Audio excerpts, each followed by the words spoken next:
কোরআনটা হাতে নেই, কোরআন পড়তে পারে না, কোরআন বুঝেও না, অর্থ জানে না, কিন্তু কোরআনটা হাতে নেয় আর পৃষ্ঠাটা উল্টায় বলে এটা আমার আল্লাহর কোরআন, এটা আমার আল্লাহর কথা, এটা সত্য কথা। এইটা বলে বলে পৃষ্ঠাগুলা উল্টায়। মুফাসসিররা মুহাদ্দিসগণ বলেন, ইতিহাসবিদগণ বলেন, এই ব্যক্তি যখন দুনিয়া থেকে বিদায় হয়ে চলে যায়, পৃথিবী থেকে বিদায় হয়ে চলে যাওয়ার পর ওই গ্রামের মধ্যে তেমন কোনো শিক্ষিত মানুষ ছিল না যে জানাজা ইত্যাদি পড়াবে। এবার এলাকার লোকেরা তাকে গোসল দিয়ে কাফন পরিয়ে চিন্তা করতে লাগলো, এখন আমরা তাকে কিভাবে আমরা দাফন দিব। সবাই মিলে চিন্তা করতে লাগলো, আমাদের মধ্যে কেউ তো জানাজার নামাজ কিভাবে পড়াইতে হয় জানে না, এমন কোনো কিছু আমাদের জানা নাই। সবাই মিলে চিন্তা করলো, চলো আমরা সবাই লাশটাকে নিয়ে মেইন রোডের সামনে গিয়া কবরস্থানের পাশে গিয়া দাঁড়াই, দেখি কোনো আল্লাহর বান্দা আসে কিনা, কোনো হুজুর আসে কিনা, হুজুরের মাধ্যমে আমরা জানাজার নামাজটা পড়াইবো।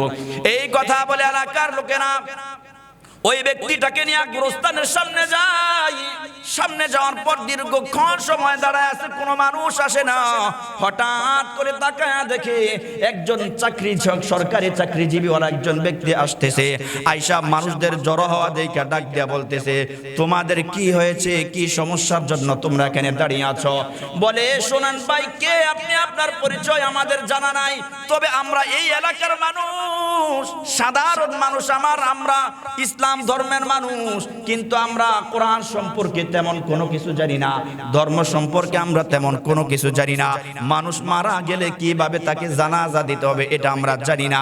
আমরা এখানে দাঁড়ায়া অপেক্ষা করতেছি, আল্লাহ যদি কোনো বান্দা পাঠায় দেয়, কোনো হুজুর পাঠায় দেয়, হুজুরের মাধ্যমে আমরা তার জানাজাটা পড়াইব। এই কথা বলার পরে ওই সরকারি চাকরিজীবী লোকটা ডাক দিয়া বলে, শোনো রে ভাই, তোমরা কতক্ষণ আর এখানে দাঁড়ায় থাকবা? দীর্ঘক্ষণ যাবত দাঁড়িয়ে আছো, তবে শোনো, আমি তোমাদেরকে একটা কথা বলি, আমি আলেম নয়, তবে আমি জানাজার নামাজ কিভাবে পড়াইতে হয় এটা আমি জানি, নামাজের মধ্যে কোন দোয়া পড়তে হয় এটা আমি জানি, টুকটাক দোয়া আমি পারি, তোমরা যদি অনুমতি দাও তাহলে তার জানাজাটা আমি পড়ায় দিতে পারি। এলাকার সমস্ত মানুষ চিন্তা করতে লাগলো, দীর্ঘক্ষণ সময় তো দাঁড়িয়ে আছি, কাউকে কোনো সাক্ষাৎ পাইলাম না, চলো উনি যেহেতু পারে ওনার ইমামতিতে আমরা তার জানাজার নামাজটা পড়ে ফেলি।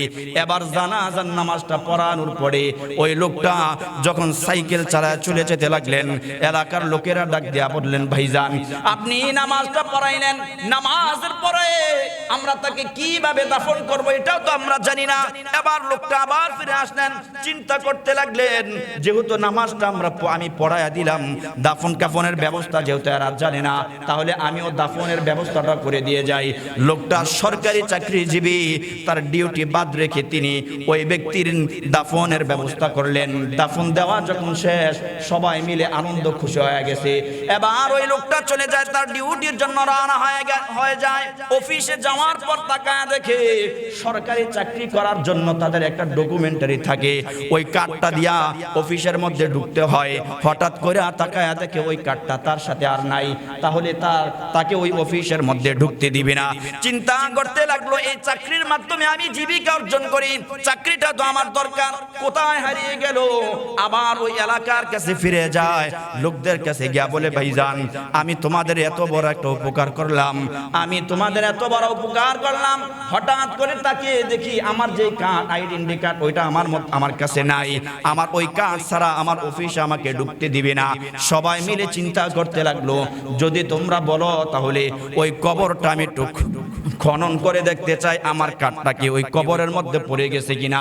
মাসালা হচ্ছে শরীয়ী মাসালা, হচ্ছে কোনো কারণে যদি কারো কোনো কিছু কবরের মধ্যে পড়ে যায়, তাহলে ওটা বের করা, কবর খনন করা, এটা জায়েজ আছে। যেহেতু এই অপশনটা আছে, ওই ব্যক্তি বলল, তাহলে চলো আমরা ওই কবরটাকে একটু খনন করি। কবর খনন করার জন্য যখন যায়, মাটিটা খুঁড়লেন। প্রথম মাটিটা খোঁড়ার পর দেখে কেমন জানি মেশকি আম্বরের গ্রান বের হইতেছে। সুবহানাল্লাহ। মেশকে আম্বরের ঘ্রাণ বের হইতেছে। ওই লোক সবাইকে ডাক দেয়া বলে, কি ব্যাপার তোমরা কি তাকে দাফন দেওয়ার পরে কবরের মধ্যে কোনো আতর ছিটায় দিছো কিনা? বলে না তো, আমরা কোনো আতর জাফরান ইত্যাদি ছিটায় দেই নাই। তাহলে তার কবর থেকে এত সুন্দর ঘ্রাণ কি করে বের হয়? এবার কবর খুঁজতে খুঁজতে খুঁজতে যখন চাটাইগুলা উঠাইলেন, ওই চাটাইগুলা উঠানোর পর তাকা দেখে কাঁচা কাঁচা কাঁচা গোলাপগুলা দেখা যায়। গোটা কবরটা গোলাপ ফুল দ্বারা ভরপুর হয়ে গেছে।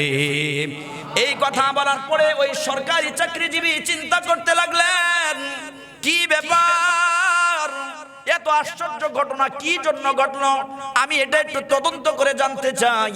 ওই লোক এবার এলাকার মানুষদের কাছে গিয়া জিজ্ঞেস করে, ও এলাকার লোকেরা শোনো, তার কবরের মধ্যে তো আমি এমন এমন জিনিস দেখতে পাইলাম, তার এমন কি বিশেষ গুণ আছে যে গুণগুলার কারণে তার কবরটা জান্নাতে পরিণত হয়ে গেল।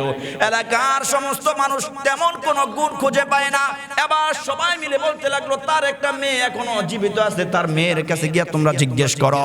লোকটা তার মেয়ের কাছে গিয়া বলে, মা, তোমার বাবা দুনিয়াতে বেঁচে থাকা অবস্থায় এমন কি আমল ছিল, কেমন কি বৈশিষ্ট্য ছিল, যে বৈশিষ্ট্যর কারণে তোমার বাবার কবরের মধ্যে জান্নাতের বাগান হয়ে গেছে। এবার মেয়েটা ডাক দিয়া বলে, আমি জানি না, তবে আমি দেখতাম আমার বাবা দুনিয়াতে থাকা অবস্থায় 5 ওয়াক্ত নামাজের সময় যখন হয়ে যেত, আমার বাবা মসজিদের আজান শোনা মাত্রই নামাজের জন্য দৌড়ায় চলে যেত।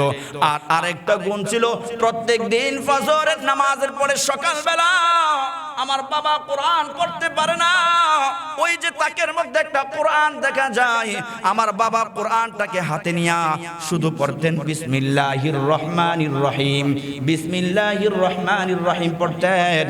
আর কোরআনটার দিকে তাকায়া আঙ্গুলটা দিয়া কোরআনটা ধরে ধরে পড়তেন, ये भी मेरे रब की बात है, ये भी सच्ची है, এটা আমার রবের কোরআন, এটা আমার রবের কথা, এটা সত্য কথা। পৃষ্ঠা উল্টায় আর বলে, এটা আমার রবের কথা। পৃষ্ঠা উল্টায় বলে, এটা আমার রবের কথা, সত্য কথা। এমা, এটা আমার রবের কালাম, এটা কোরআন, সত্য কোরআন, এটার মধ্যে কোনো মিথ্যা নাই। এই কথা বলে আর আবেগে আপ্লুত হয়ে আমার বাবা কান্না করে ফেলতেন, চোখের পানিগুলা ফেলতেন, আর দুটা হাত আল্লাহ তাআলার কাছে বাড়িয়ে বলতেন, আল্লাহ, কোরআন পড়তে পারি না, আল্লাহ কোরআনের প্রতি আমার এই ভালোবাসা, আমার এই প্রেম, আমার এই মোহাব্বতকে আপনি কবুল করে নেন। এই বলে বলে আমার বাবা দোয়া করত। এবার ওই ব্যক্তি বলে, আমি বুঝতে পেরেছি তোমার বাবার মধ্যে, তোমার বাবার কোরআনের প্রতি, কোরআনের সাথে এমন ভালোবাসা থাকার কারণে আজকে তোমার বাবার কবরটা আল্লাহ জান্নাতে পরিণত করে দিছে।